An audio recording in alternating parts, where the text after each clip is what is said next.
CEO Robert turned to me in the conference room in front of all the managers. Victoria, we need someone more attractive for client relations. You can continue working in the background. Silence fell over the room. I calmly opened my laptop and turned the screen toward him. My name is Victoria Mitchell. I am 38 years old. I've been working as a marketing director at Pinnacle Marketing for 5 years. Until this moment, I have been known as a professional, successful, and respected employee. At this company where Robert Wilson serves as CEO, I had always stood out with my performance.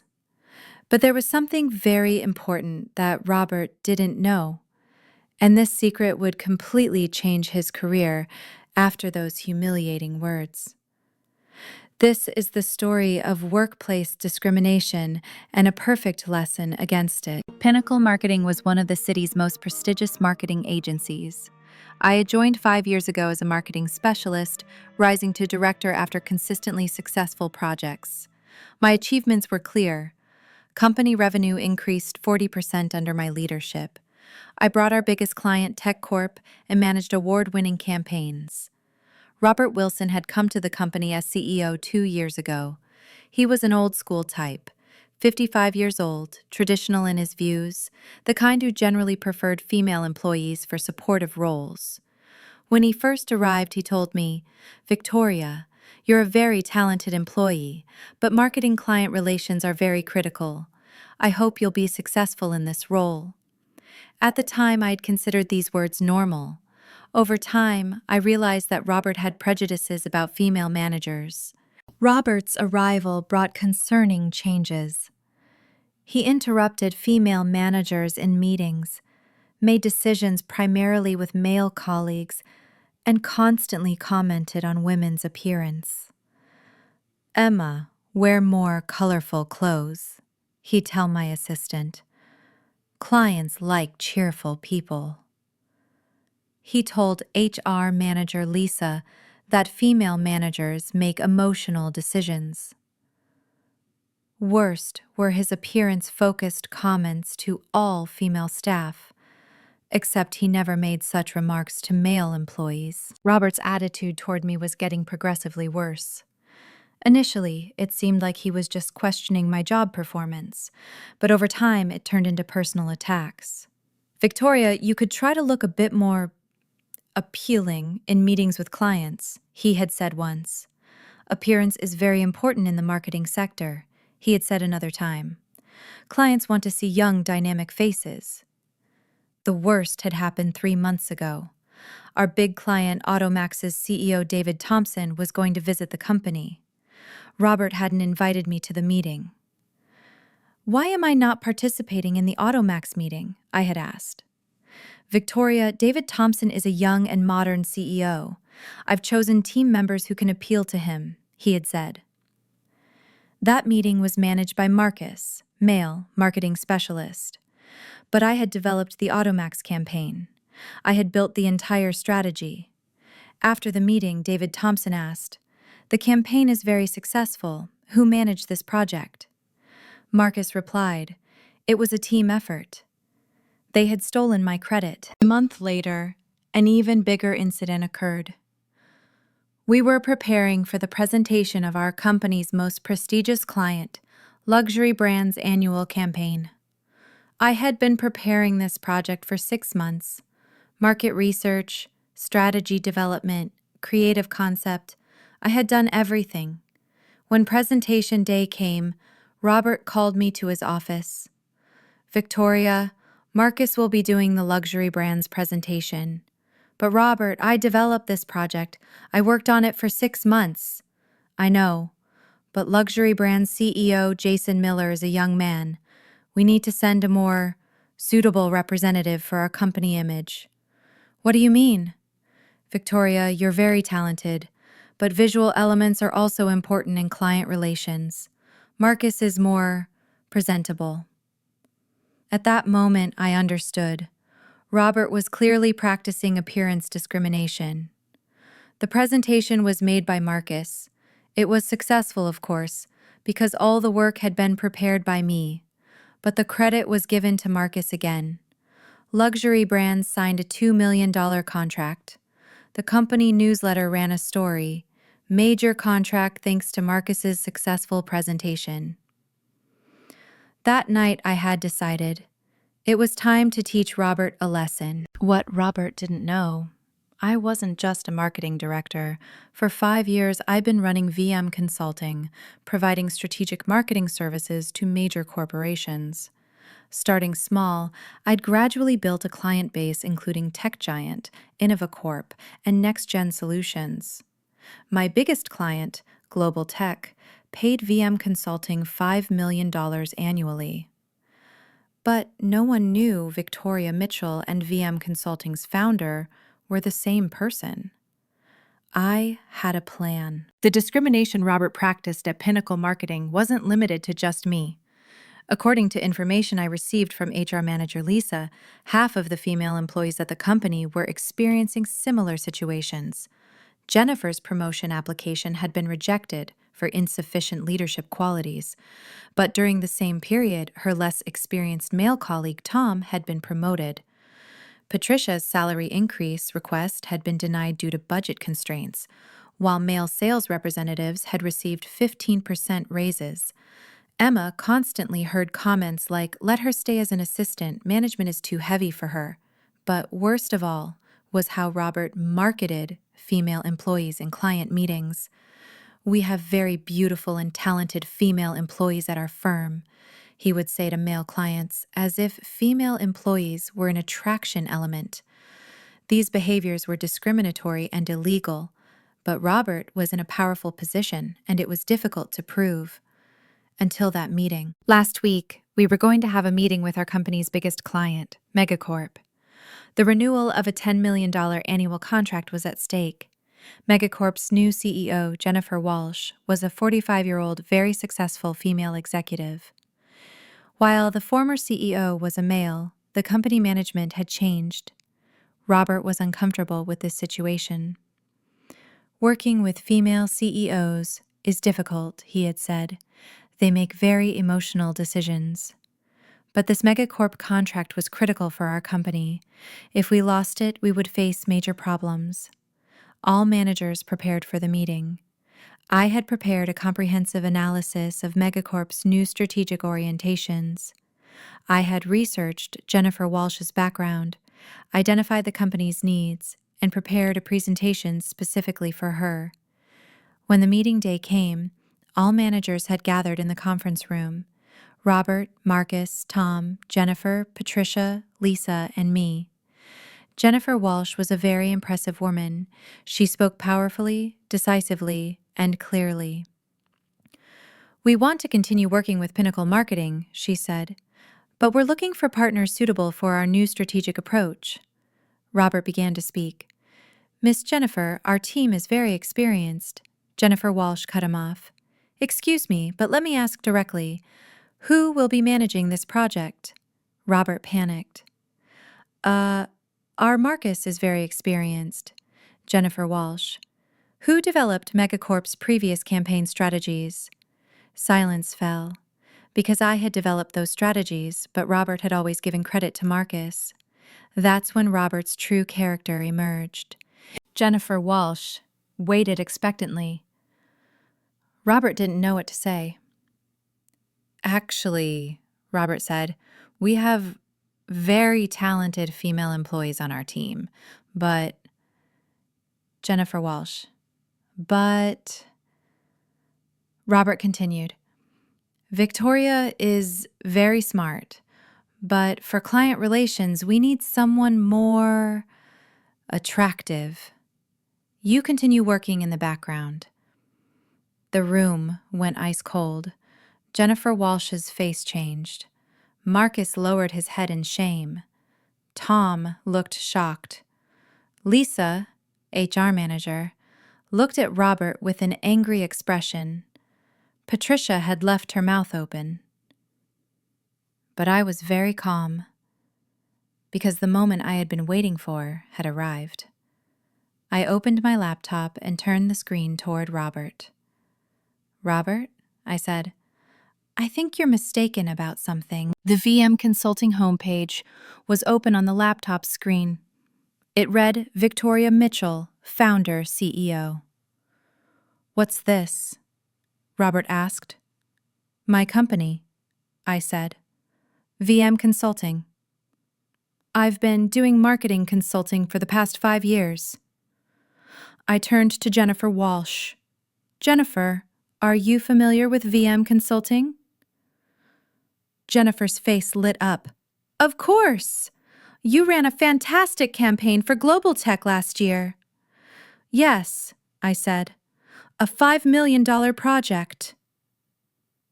Robert's mouth hung open. I opened my client list on the laptop.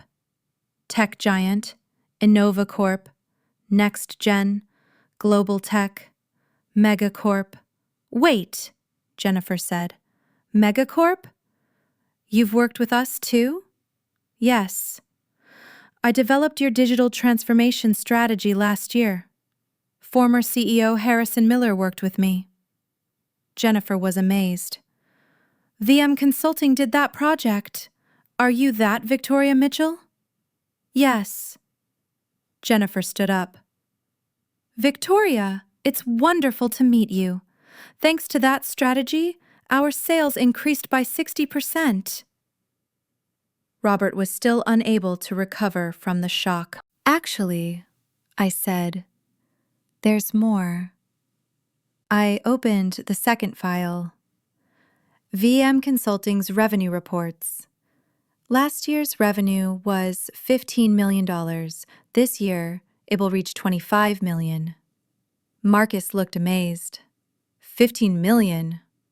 Yes, and VM Consulting's client portfolio includes 27 companies from the Fortune 500. Jennifer, excitedly. This is incredible! You're one of the most successful female consultants in the marketing industry. I turned to Robert. So, Robert, the person you said needs someone more attractive is actually the CEO of a business 3 times larger than your company. The room was completely silent. And there's more, I said. I opened the third file. Pinnacle Marketing's competitive analysis. This is your company's market position analysis. VM Consulting's situation compared to Pinnacle. The numbers were clear. VM Consulting was larger, more profitable, and more prestigious than Pinnacle Marketing. So, I said, looking at Robert, you actually told one of the most successful female CEOs in the industry to stay in the background. Jennifer Walsh stood up and turned to me. Victoria, this situation is very shameful. I didn't know you were being treated this way at Pinnacle Marketing. Robert went into defense mode. Miss Jennifer, I was just... Jennifer cut him off. Robert, I'm very disturbed by what I just heard. This is just a misunderstanding, Robert said. No, Jennifer said firmly. This is clear discrimination. Jennifer Walsh turned to me. Victoria, can VM Consulting handle all of Megacorp's marketing needs? Of course, I said. Then Megacorp's marketing partnership will now be with VM Consulting. Robert's face went pale. Miss Jennifer, please, the $10 million contract. Robert, Jennifer said in a cold voice, we don't work with a company that calls female employees unattractive. And Jennifer Walsh left the conference room. After Jennifer Walsh left, the room fell into silence. Marcus was the first to speak. Victoria, I didn't know. What didn't you know, Marcus? How successful you were. You're a real CEO. Tom added, Victoria, I apologize. Robert's treatment of you was very wrong. Lisa, HR manager, turned to Robert. Robert, these behaviors are unacceptable. As human resources, I'll prepare a report. Patricia, Victoria, I never would have guessed you owned such a big company. Jennifer, accounting, 15 million revenue. That's bigger than Pinnacle. Robert was cornered. I was just thinking about the company's interests. No, Robert, I said. You were belittling female employees, and your behavior has consequences. Lisa, HR manager, found courage and began to speak. Robert, it's not just Victoria. All female employees at the company experience discrimination. What do you mean? Robert asked, but his tone was now much more respectful. Jennifer's promotion application was rejected without reason. Patricia's salary increase was evaluated differently from male employees. Emma is constantly belittled as being too young. Patricia added, I haven't been assigned to any important projects in the last 3 years. They always said clients prefer male representatives. Jennifer, when they rejected my promotion application, they brought Tom to the same position, but I have twice the experience. Emma, I have an MBA degree from university, but I'm still working as an assistant. They say management is too heavy. All of Robert's discriminatory behaviors were coming to light. Robert was now in a very difficult position. All managers had turned against him. All of this is a misunderstanding, he tried to say. No, Robert, I said. This is systematic discrimination, and it has legal consequences. What do you mean? I opened the 4th file. A report prepared by my employment law consultant. Cases of gender discrimination experienced at the company. Robert's face became even paler. This report can be submitted to court if necessary, I said. Lisa added, As HR, I've also documented these situations. I have to report to upper management. Marcus. Robert, these behaviors are really wrong. They would seriously damage the company image. Tom. Losing a talented employee like Victoria would be a huge loss. Robert was now completely cornered. Robert, I said, you saw me as someone who should work in the background, unattractive. But would you like to learn the facts? I opened VM Consulting's prestige charts on the laptop. VM Consulting received the Best Women-Led Agency Award in the industry. We were selected as Consulting Company of the Year at the Marketing Excellence Awards. A case study was published in Harvard Business Review. I'm on Forbes' 50 Women Entrepreneurs to Watch list. Each success I showed cornered Robert even more. And finally, I said, VM Consulting's current market value is $45 million. Marcus held his breath. $45 million? Yes. What's Pinnacle Marketing's value, Robert? Robert was forced to answer. $12 million. So I made VM Consulting 4 times more valuable than Pinnacle, but you evaluated me as unattractive. The room was completely silent. That afternoon, David Anderson from Anderson Holding, which owns Pinnacle Marketing, called an emergency meeting. Apparently, Jennifer Walsh had called David Anderson and reported the situation. Robert, David Anderson said in the teleconference, we lost the Megacorp contract. $10 million in revenue is gone. David, this is just a misunderstanding, Robert said. A misunderstanding?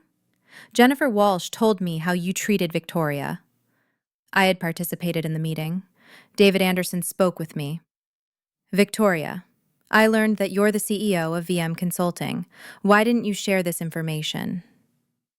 David, I separate my personal business from company business, but Robert's behavior has reached an intolerable level. I understand. So how do we resolve this situation?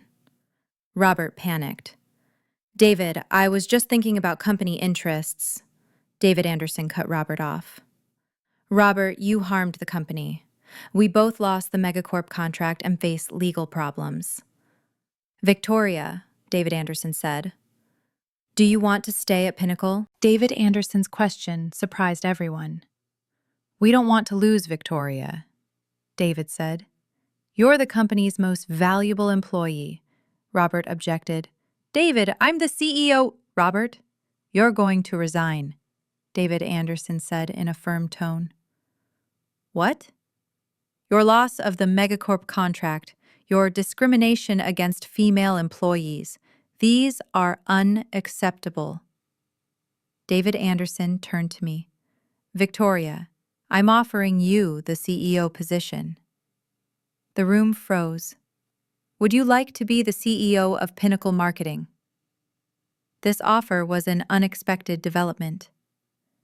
David, it's a very surprising offer, but I have VM Consulting. You can continue VM Consulting. You can manage Pinnacle as your main agency. This makes you even stronger. Robert's face was ashen. David, I've been at this company for 15 years, and in 15 years you kept the company at $12 million value. Victoria built a $45 million company in 5 years. The truth was merciless. Victoria, David Anderson said, think about your decision, but I want you to know that I believe the company will be much more successful under your leadership. Robert decided to make one last move. David, Victoria has businesses outside the company. This creates a conflict of interest. What conflict of interest? David asked. VM Consulting is our competitor. Victoria can't work both here and there. David Anderson laughed. Robert, VM Consulting is 4 times bigger than us. We can't be their competitor. Besides, I said, VM Consulting and Pinnacle serve different segment customers. There's no conflict of interest. Robert tried to play his last card. What about other employees? Will they respect Victoria? Marcus stood up. Robert, the only ones who don't respect Victoria are you and people like you. Tom added, Victoria was already our leader. Now it will be official. Lisa, Victoria is a fair manager. She doesn't discriminate based on gender. Patricia, finally, female employees will receive equal treatment. Jennifer, Victoria's experience and success are evident. Emma, I won't be belittled as too young anymore. All employees supported Victoria. David, I said, I accept your offer. Robert was shocked. Victoria, are you serious? Very serious. I'll be the CEO of Pinnacle Marketing. David Anderson was pleased. Great! Let's start the procedures immediately. Robert tried one more time. David, this is a very sudden decision. Robert, you'll resign tomorrow. Victoria will start as CEO on Monday. But Robert, this matter is closed. Robert was now completely defeated. Monday morning, I came to Pinnacle Marketing as CEO. Robert's office had been emptied. Now, this office was mine. In my first meeting, I addressed all employees. Colleagues, from now on, there will be no discrimination at Pinnacle. Everyone will have equal opportunities. I turned to Jennifer. Jennifer, you're being promoted to marketing director position. To Patricia. Patricia, you're becoming sales manager. To Emma. Emma, you'll be project coordinator. To Lisa. Lisa, you're becoming HR director. I gave everyone fair positions and salary increases. And finally, I said, Pinnacle will now be VM Consulting's partner. We'll enter bigger projects together. Applause erupted. In my first month, I made major changes at Pinnacle. I introduced a zero-tolerance policy against gender discrimination. I started a mentoring program for female employees. I provided flexible working hours and work-from-home opportunities. I established a child care assistance program. And most importantly, I made performance evaluations completely objective. Results came quickly. In the first month, we gained 3 new major clients. In the second month, employee satisfaction rose to 85%. In the third month, company revenue increased by 25%. We regained the megacorp contract that Robert had lost. Jennifer Walsh even said, "Now Pinnacle is a real partner." After Robert resigned, he went through a difficult period. He began to be known in the industry as the CEO who discriminated against female employees. He tried to look for work, but his references were bad. Especially companies with female CEOs didn't want to work with him. Eventually, he found a job as a middle-level manager at a much smaller agency. His salary was a quarter of his CEO salary at Pinnacle. Today, it's been a year since I became CEO at Pinnacle. The company's value has risen from $12 million to $35 million. VM Consulting is now worth $60 million. In total, I manage a $95 million business empire. Most importantly, Pinnacle is now known in the industry as a women-friendly company. Many talented female employees want to join us. I'm being taught as a case study at Harvard Business School. I'm written about in the news as the female CEO who broke the glass ceiling. Our partnership with Jennifer Walsh and Megacorp has become very strong. "Victoria," she had said last month, "you completely transformed Pinnacle. We now see you as a real partner." Our annual contract with Megacorp has risen from $10 million to $25 million. And Jennifer has introduced me to other big companies. She gives references saying, "the most valuable female CEO in the marketing industry." Female employees at Pinnacle are showing great performance. Jennifer, new marketing director, won the industry's biggest award last month. Patricia, sales manager, achieved the highest sales figures in company history. Emma, project coordinator, decided to pursue an MBA at Harvard. We're supporting her. Lisa, HR director, received the Best HR Practices award. Everyone is showing their true potential. Robert had seen them as unattractive, inadequate, but they were all very talented. They just hadn't been given opportunities. My story has created a major impact in the industry. Many female employees send letters describing similar discrimination. You gave courage, they say. Marketing Week magazine made it a cover story. Victoria Mitchell, Victory Against Discrimination. An interview was published in Forbes, How Those Who Deserve the CEO Chair Take It. I wrote an article in Harvard Business Review, Ending Gender Discrimination in the Workplace. Last month, I encountered Robert at an industry event. He had changed a lot. He wasn't as self-confident as before. "Victoria," he said, approaching, "can I talk to you?" "Sure, Robert. I made a very big mistake. I never tried to get to know you." "Robert, the problem wasn't not knowing me. The problem was your approach to female employees." "You're right. I learned a lot from this experience." "I hope you learned. Victoria, I ask for your forgiveness." "Robert, I forgave you, but your actions have consequences." "I know. Now I work at a much smaller company. That's the result of your choices." Robert walked away in shame. This story taught me one of life's most important lessons. No one has the right to belittle you. Robert saw me as someone unattractive who should stay in the background. But the reality was very different. I wasn't just a marketing director at Pinnacle. I was also the founder of the $45 million VM Consulting. Robert's discriminatory approach eventually brought about his own end. The moment I opened my laptop in that conference room and turned the screen toward him, I didn't just show my true identity, I also raised the voice of all female employees. And now, Pinnacle Marketing is one of the industry's most successful, women friendly companies. Robert had said we needed someone more attractive for client relations.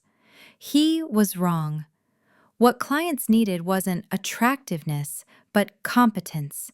And this story is proof that competence always wins. When I opened my laptop in that conference room that day, I wasn't just showing a screen. I was showing the victory of justice.